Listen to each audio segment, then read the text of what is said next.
آج کا جو تحفہ ہے ایک تسبیح ہے، سبوح قدوس رب الملائکۃ والروح۔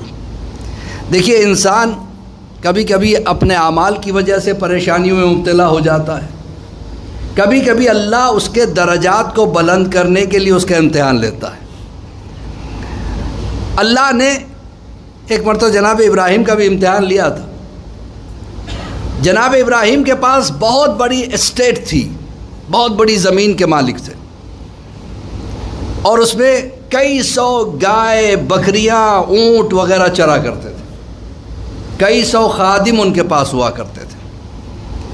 تو جناب ابراہیم ایک مرتبہ اپنے اسٹیٹ کا معائنہ کر رہے تھے، بہترین آواز ان کے کانوں میں آئی، سبوح قدوس رب الملائکۃ والروح۔ کھنچتے چلے گئے اس آواز کی طرف، دیکھا کہ ایک شخص پڑھ رہا ہے، ان کو دیکھ کے خاموش ہو گیا۔ جناب ابراہیم نے کہا کیا بہترین آواز اللہ نے تمہیں دی ہے، ایک مرتبہ تم مجھے پھر سے وہ آیت سنا دو۔ نے کہا کہ میں ایسے ہی کیوں سناؤں، تم مجھے کیا دو گے؟ دیکھیے دین کے معاملے میں خرچ کرنے والے کیسے ہوتے ہیں۔ جناب ابراہیم نے کہا کہ یہ حد نگاہ تک جو زمین تمہیں نظر آ رہی ہے میری ہے، یہ ساری زمین میں تمہیں دیتا ہوں، ایک مرتبہ پڑھ دو۔ اس نے اسی انداز میں پڑھا، سبوح قدوس رب الملائکۃ والروح۔ تو جناب ابراہیم نے کہا ابھی میری طبیعت سیر نہیں ہوئی ہے، ایک مرتبہ اور پڑھ دو۔ آپ کیا دو گے؟ کیا اس میں ہزاروں اونٹ ہیں، گائے ہیں، بکریاں ہیں اور غلام ہے، سب میں تمہیں دیتا ہوں، ایک بار اور پڑھ دو۔ پھر سے اس نے اس تلاوت کیا، سبوح قدوس رب الملائکۃ والروح۔ جناب ابراہیم کہتے ابھی بھی میرا دل سیر نہیں ہوا، ایک مرتبہ اور سنا دو۔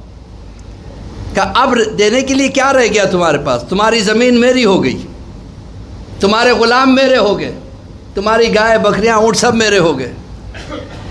کہا کہ یہ سب تمہارے ہو گئے نا، اب ان سب کی دیکھ بھال کے لیے بھی تو ایک غلام چاہیے، میں اپنی زندگی تمہاری غلامی میں دے دوں گا، ایک مرتبہ سنا دو۔ کلام خدا کا سننے کا مزہ ہی کچھ اور ہوتا ہے۔ یہ اور بات ہے کہ ہمارے گھروں میں قرآن یا تو اس کے نیچے سے نکلنے کے لیے رہ گیا ہے یا مردے کو سنانے کے لیے رہ گیا۔ میں سب کی بات نہیں کر رہا ہوں، اکثر و بیشتر جگہ یہ ہوتا ہے، جہاں کوئی مر گیا وہاں بٹھا دیے، چلو بھیا قرآن پڑھتے رہو، ساری رات قرآن پڑھ رہا ہے اور کوئی نہیں ہے وہاں پہ۔ میرے ساتھ ایسا ہوا ایک مرتبہ، میں ایک جگہ پہنچا، پتہ چلا میت ہوگی تو میں چلا گیا، یعنی مولانا صحیح وقت پہ آ گیا، آپ پڑھیے ذرا قرآن پڑھیے۔ میں نے کہا ٹھیک ہے، میں قرآن پڑھنے بیٹھا، سب باہر جانے لگے۔ کہا آپ لوگ کہاں چلے؟ کہا کہ نہیں آپ کو تو مردے کے لیے پڑھنا ہے، قرآن مردوں کے لیے نہیں آیا، زندوں کے لیے آیا ہے۔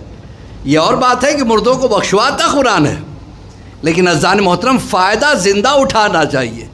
تو بہرحال پھر سے جو ہے نا اس شخص نے تلاوت کی، اس کے بعد کہا اے ابراہیم اللہ نے تمہارے درجات کو بلند کر دیے، کلام خدا سے تمہیں اتنی محبت، تم نے سب کچھ دے دیا ایک آیت کے لیے، اور میں کوئی انسان نہیں ہوں، میں اللہ کا بھیجا ہوا فرشتہ ہوں۔